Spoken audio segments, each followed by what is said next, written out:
I got so much motherfucking design on right now. Break it down, bring it back, make it clap. I got 3 old thoughts, new guap, where that thing. Bitches on my line, and you know. Halo, Assalamualaikum teman-teman. Namaku Rizka Nur Afiana dari Program Studi Manajemen Bisnis Syariah, mata kuliah Perilaku Organisasi. Aku akan sedikit menjelaskan materi tentang budaya organisasi. Secara bahasa, budaya atau kebudayaan berasal dari kata budaya atau budi yang artinya hal-hal yang berkaitan dengan budi dan akal manusia.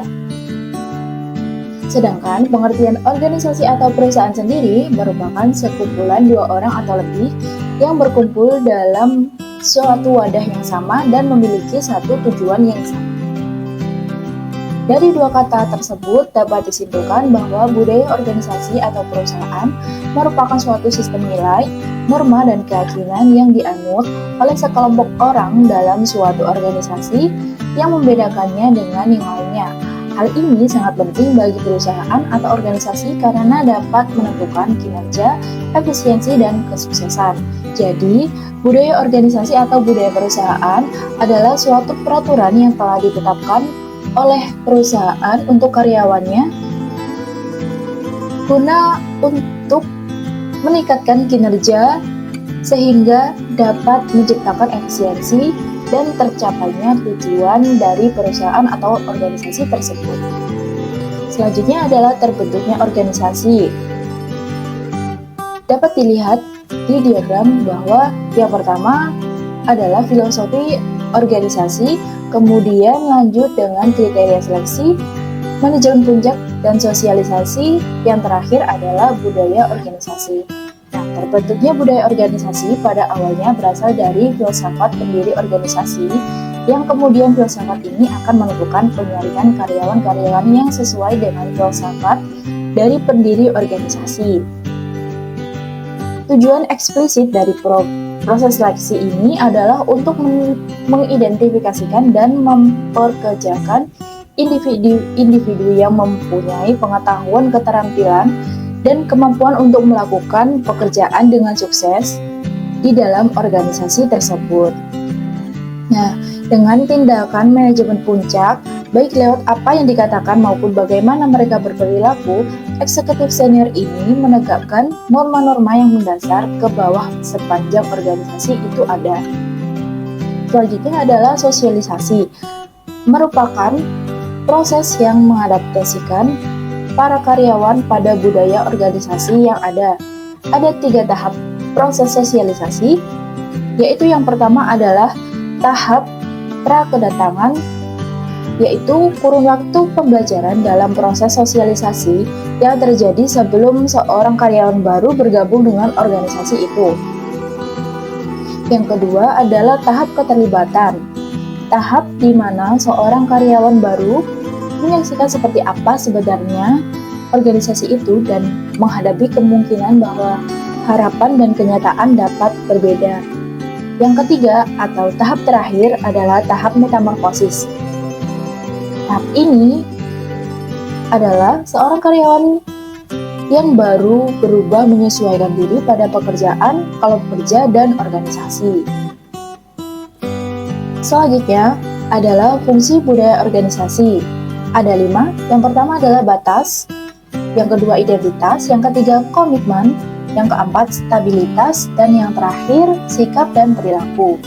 Nah, yang pertama adalah batas. Maksudnya adalah budaya memiliki peran sebagai pembeda antar satu organisasi dengan satu organisasi yang lain. Kemudian, identitas. Ini maksudnya adalah budaya organisasi memberikan identitas bagi anggota atau organisasinya. Yang ketiga, komitmen. Maksudnya adalah budaya organisasi yang mampu mempermudah munculnya komitmen organisasi bagi para anggotanya. Kemudian, yang keempat ada stabilitas. Komitmen budaya memfasilitasi lahirnya komitmen terhadap suatu yang lebih besar daripada kepentingan individu. Kemudian stabilitas budaya meningkatkan stabilitas sistem sosial karena budaya adalah perekat sosial yang membantu menyatukan organisasi dengan cara menyediakan standar mengenai apa yang sebaiknya dikatakan dan dilakukan oleh karyawan. Yang terakhir adalah pembentukan sikap dan perilaku budaya. Ini bertindak sebagai mekanisme alasan yang masuk akal, sense making, serta kendali yang menuntun dan membentuk sikap dan perilaku karyawan. Selanjutnya adalah dinamika budaya organisasi. Yang pertama ada tahap seleksi pegawai baru. Dalam proses seleksi atau rekrutmen, organisasi perlu berupaya untuk mengidentifikasi para calon-calon karyawannya. Pada umumnya, terdapat beberapa calon yang dapat teridentifikasi. Calon-calon yang akan direkrut akan melalui proses identifikasi dalam beberapa hal seperti keterampilan, pengetahuan, kemampuan, dan keahliannya dalam mengemban pekerjaan dalam sebuah organisasi atau perusahaan. Yang kedua adalah tindakan manajemen puncak.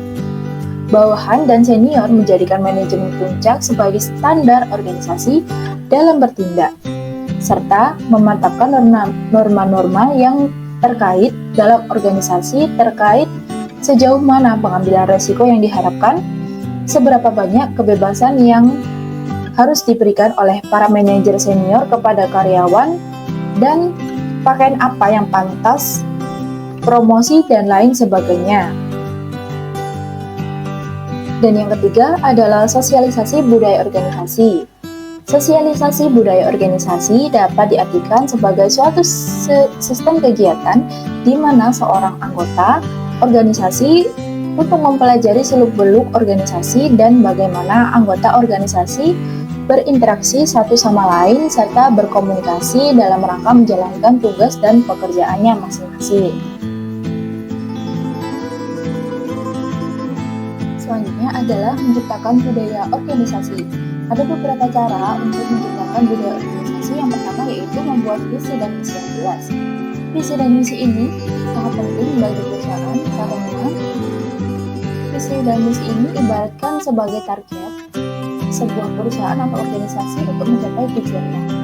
Yang kedua adalah menciptakan iklim kerja yang positif. Kita sebagai anggota organisasi atau perusahaan harus menciptakan lingkungan kerja yang nyaman, yang damai agar tidak mengganggu rekan kerja yang lain. Yang ketiga adalah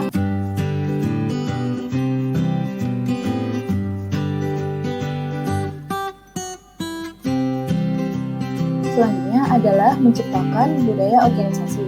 Ada beberapa cara untuk menciptakan budaya organisasi. Yang pertama adalah membuat visi dan misi yang jelas. Visi dan misi ini ibaratkan seperti target yang harus dicapai oleh suatu perusahaan agar dapat mencapai tujuan yang diharapkan secara sempurna. Yang kedua, menciptakan iklim kerja yang positif. Kita sebagai anggota organisasi atau perusahaan harus menciptakan lingkungan kerja yang aman, yang damai, agar tidak mengganggu rekan kerja yang lain. Yang ketiga adalah menghargai kontribusi setiap anggota. Setiap anggota organisasi atau perusahaan memiliki hak untuk berpendapat. Nah, oleh sebab itu, sebagai pimpinan atau atasan yang sedang melakukan pengambilan keputusan harus menggunakan cara musyawarah mufakat agar tidak ada yang tersinggung dengan pendapat yang telah kita putuskan. Yang keempat adalah membangun kepercayaan dan saling pengertian. Ini berkaitan dengan yang poin kedua, yaitu menciptakan iklim kerja yang positif. Dengan membangun kepercayaan dan saling pengertian, lingkungan kerja menjadi menyenangkan, lebih ada sifat kekeluargaan dan membuat nyaman bagi semua anggota perusahaan atau organisasi tersebut. Yang terakhir adalah memberikan reward dan punishment. Reward dan punishment ini berfungsi sebagai batasan-batasan yang harus dicapai oleh seluruh anggota organisasi. Nah, pemberian reward ini kedepannya akan bisa bermanfaat bagi karyawan atau anggota organisasi karena semakin banyak reward, kemungkinan besar akan bisa dipromosikan jabatan menjadi lebih tinggi. Kemudian untuk punishment ini adalah bagi anggota yang kinerjanya kurang dari standar akan mendapatkan hukuman. Sekian penjelasan materi dari aku. Semoga apa yang aku sampaikan ini bermanfaat. Terima kasih. Wassalamualaikum warahmatullahi wabarakatuh.